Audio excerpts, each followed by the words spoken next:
ان کے لیے بھی ایک بہت بڑا دھماکہ تھا، کیونکہ یہ میری وہ آزمائش تھی جو کہ میں بہت دفعہ بتا چکی ہوں، جس کا میں نے سوچا نہیں تھا. اس سے پہلے ایک آزمائش تھی جو میں نے کبھی سوچی نہیں تھی، لیکن اس آزمائش کے لیے میں تیار تھی.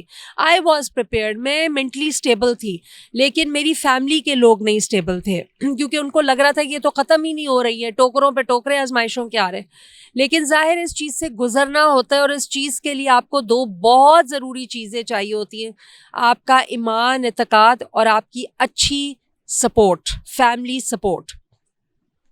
میں ہر مرد کو کہوں گی کہ اگر آپ کی بیویوں کو بریسٹ کینسر ہوتا ہے یا کسی قسم کا، اللہ نہ کرے، تو آپ سب سے پہلے ان کو سپورٹ کریں. ایک میں بہت آپ کے اس پروگرام سے بتانا چاہتی ہوں، ظاہر ہے یہ پروگرام گاؤں میں دیکھے جائیں گے، چھوٹے چھوٹے شہروں میں دیکھے جائیں گے. میں آپ کو یہ ضرور بتانا چاہتی ہوں کہ یہ وہ بیماری نہیں ہے جو جیسے کرونا تھی، کہ آپ ہاتھ لگائیں گے، چھوئیں گے تو آپ کو بھی کینسر ہو جائے گا. کیونکہ یہ مجھے سب چیزیں پتہ چلی جب میں اس سفر کو شروع کیا. ادھر میرے ساتھ گاؤں سے لوگ تھیں، دیہاتوں سے لوگ، خواتین سے میری ملاقات ہوئی. میری ان خواتین سے بھی ملاقات ہوئی جو پہاڑی علاقوں سے آئیں، اور انہوں نے بتایا، جو پردہ کرتی تھی بے انتہا، اور انہوں نے بتایا کہ مطلب کہ ہم نے تو اس کو پال کے رکھا ہے، آج پالا ہے تو اتنا پلا ہے کہ اب ہمیں بہت زیادہ اس چیز میں مسٹیکٹمی ہو جائے گی. مسٹیکٹمی کیا ہوتی ہے؟ آپ کی بریسٹ ایک مسل ہے، دو مسلز ہیں آپ کی عورت کی باڈی کے، اور وہ مسٹیکٹمی وہ ہوتی ہے جس سے وہ کاٹ دیتے ہیں وہ دونوں مسلز کو، آپ کی چیسٹ کو ختم کر دیتے ہیں.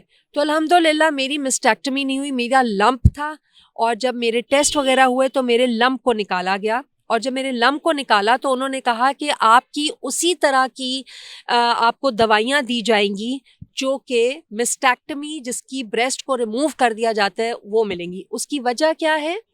اس کی وجہ میری عمر تھی. میں اس زمانے میں 38 سال کی تھی اس ٹائم پر. تو وہ انہوں نے کہا کہ آپ جوان عورت ہیں اور یہ دوبارہ نہ پھیلے، تو اس لیے آپ کو پہلے سے ہی اس کا پریکاشن، اس کی ضرورت یہ ہے کہ آپ کو ایک ایسی دوائی دی جائے جو ایک سٹیج 3 اور سٹیج 4، جو کہ ایک اینڈ سٹیج ہوتی ہے، اس مریض کو دی جاتی ہے. تو انہوں نے مجھے وہ دی تھی. آمنہ صاحبہ، آپ کی فیملی بھی ماشاءاللہ پڑھی لکھی ہے، آپ کے ہسبینڈ بھی سپورٹیو تھے، آپ خود بھی اویئرنیس رکھتی تھی اس حوالے سے. لیکن کچھ خواتین ایسی ہیں جو کہ گاؤں میں رہتی ہیں، ان کو بریسٹ کینسر ہو جاتا ہے، یا اس کے علاوہ اور بھی کینسر کی بہت زیادہ جو ہیں وہ ٹائپس ہیں جو عورتوں میں ہوتا ہے. لیکن ان کے پاس نہ تو اویئرنیس ہے، اور نہ ہی ان کی فیملی کے پاس اتنے زیادہ ریسورسز ہوتے ہیں کہ وہ فوراً سے ہی، کیونکہ اس کا علاج بہت مہنگا ہوتا ہے. تو آپ نے کیونکہ آپ ماشاءاللہ سوشل ورکر بھی ہیں، تو آپ نے اس حوالے سے بھی کچھ اقدامات کیے ہیں؟ دیکھیں، سب سے اچھی بات ہے، میں تو ایک ادنا سی شہری ہوں، اور میں خود، جب میں ایک پرائیویٹ پیشنٹ تھی، ظاہر ہے اس وقت ریسورسز ایسے تھے کہ الحمدللہ اللہ کا بڑا کرم ہوا. بالکل آپ نے بات صحیح کی ہے، لیکن اب سچویشن بہت فرق ہو گئی ہے. کس طرح؟ کیونکہ یہ 2022 ہے، 21ویں صدی بھی چل رہی ہے. حکومت بہت کام کر رہی ہے اس میں، صدر صاحب بھی بہت کام کر رہے ہیں، اور ان کی بیوی بہت اس میں، ان کی فل پارٹیسپیشن چل رہی ہے. اور آپ نے دیکھا ہوگا کہ ٹیلی کام کمپنیز بہت تیز ہو گئی ہیں. کرونا کے ٹائم پہ کرونا کے میسج ہوتے تھے، بریسٹ کینسر کے ٹائم پہ بریسٹ کینسر کے میسج ہوتے ہیں. تو یہ سوچیں کہ ہم تو شہر میں رہ کے میسج سن رہے ہیں، تو گاؤں گاؤں میں جب کوئی ڈائل کرتا ہے تو اس کو یہ پیغام جاتا ہے. اور رہی بات مفت علاج کی، تو یہ بھی حکومت نے کام، ابھی مجھے ریسنٹلی پتہ چلا کہ حکومت نے یہ کام کرنا شروع کر دیا ہے کہ ایک جوبلی انشورنس کمپنی ہے ان کو، اور ایک صحت کامیابی پروگرام ہے، اس ایپ کو آپ سارے اپنے موبائلوں میں ڈاؤن لوڈ کر لیں، پڑھے لکھے لوگ بھی اور جو پڑھے لکھا طبقہ نہیں ہے. صحت کامیابی، میں پڑھا لکھا طبقہ کی بات اس طرح کر رہی ہوں جو پڑھا لکھا نہیں ہے، دیہاتی لوگ ہیں. میں آپ کو بتاؤں وہ زیادہ سمجھدار لوگ ہیں، صحت کے معاملے میں وہ کمپرومائز نہیں کرتے. ہم لوگ صحت کے معاملے میں لٹکاتے ہیں.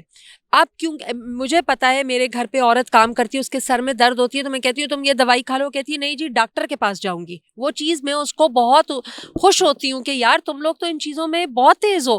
تو اور جب بھی آپ کبھی ہسپتال میں جائیں تو جو دیہاتی لوگ ہیں یا جو ان پڑھ لوگ ہیں یا مڈل کلاس لوگ ہیں, ان کے پاس موٹی موٹی فائلیں ہوتی ہیں, انہوں نے بلکہ سنبھال کے یہ چیزیں رکھی ہوتی ہیں. تو میرا خیال ہے کہ آہستہ آہستہ اتنی اویئرنیس کے ساتھ ساتھ پتہ بھی چل گیا ہے. دیکھیں یہ بات صدر صاحبہ کی زوجہ نے بہت اچھی کہی جو ابھی ریسنٹ پروگرام میں, کہ دیکھیں ہر ایک کوئی میموگرام نہیں کروا سکتا. میموگرام ہوتا ہے جو کہ آپ کا بڑا کلیئر ٹیسٹ پتہ چل جاتا ہے اگر آپ کو کہیں لمپ اپنی چھاتی میں محسوس ہوتا ہے. تو انہوں نے کہا کہ ہر عورت اپنے آپ کو 5 منٹ دے اور لیٹے. اس کا طریقہ ہے کیونکہ آپ سب کو پتہ ہے فون کی جو فون کے اندر آپ لوگوں کو پتہ ہے واٹس ایپ کتنا فری ہے, آپ کو پتہ ہے کتنی کالز فری ہیں, یہ سب لوگوں کو پتہ ہے. ہر کام کرنے والے کو پتہ ہے کہ ہر ٹیلی کام جو ہے آپ کو کتنے مفت منٹس دے رہی ہے اور کس طرح ہے. تو آپ ویڈیو دیکھیں یوٹیوب کے اوپر کہ چھاتی کو آپ کو چیک کرنے کا کیا طریقہ ہے. آپ سب مرد اور خواتین جو ہیں اپنے آپ کو 5 منٹ دے ہفتے میں آپ کو روزانہ کے 5 منٹ نہیں کہہ رہی, آپ لوگ اپنے آپ کو ٹائم نہیں دے سکتے تو پلیز ہفتے میں 5 منٹ دیں اور اپنی چھاتی کو اور اپنی بغل کو چیک کریں سیدھا لیٹ کے تکیے کے بغیر کہ آپ کے کہیں پہ کوئی سسٹ تو نہیں ہے, کوئی آپ کو فیل تو نہیں ہو رہا کہیں پر. تو اپنے آپ کو ٹائم دینا بہت ضروری ہے. میم یہ آپ کی صحت کے حوالے سے بات کر رہے تھے, ابھی آپ کی سوشل ایکٹیویٹیز پہ آ جاتے ہیں. آپ بچوں کے لیے بہت زیادہ کام کر رہی ہیں, لیڈیز کے لیے بھی کر رہی ہیں, تو وہ آپ کا سفر کیسے ہے, وہ کیسے آپ نے شروع کیا؟ کیا آپ اپنی کوئی این جی او چلا رہی ہیں یا کسی این جی او کے ساتھ پر اٹیچ ہیں آپ؟ مجھے بہت لوگ کہتے ہیں کہ جی آپ اپنے جہاں جہاں ٹاکس لے کر آتی ہیں آپ اپنا ولاگ بنائیں, آپ اپنا یہ کریں, آپ لوگوں کو بتائیں. میں آپ کو سچی سی بات بتاؤں کہ مجھے وہی لوگ بلاتے ہیں جس طرح آپ مجھے کہیں ملیں اور آپ نے سوچا کہ مجھے بلائیں, اسی طرح کوئی کہیں پہ مجھے سنتا ہے تو وہ پھر مجھے بلا لیتا ہے. اور میں بالکل فری آف کاسٹ جاتی ہوں. یہ بھی میں لوگوں کو بتا دوں کہ میں بالکل کوئی چارج نہیں کرتی ہوں کیونکہ یہ ایک صدقہ جاریہ چیز ہے اور ہر چیز پیسہ نہیں ہوتی ہے.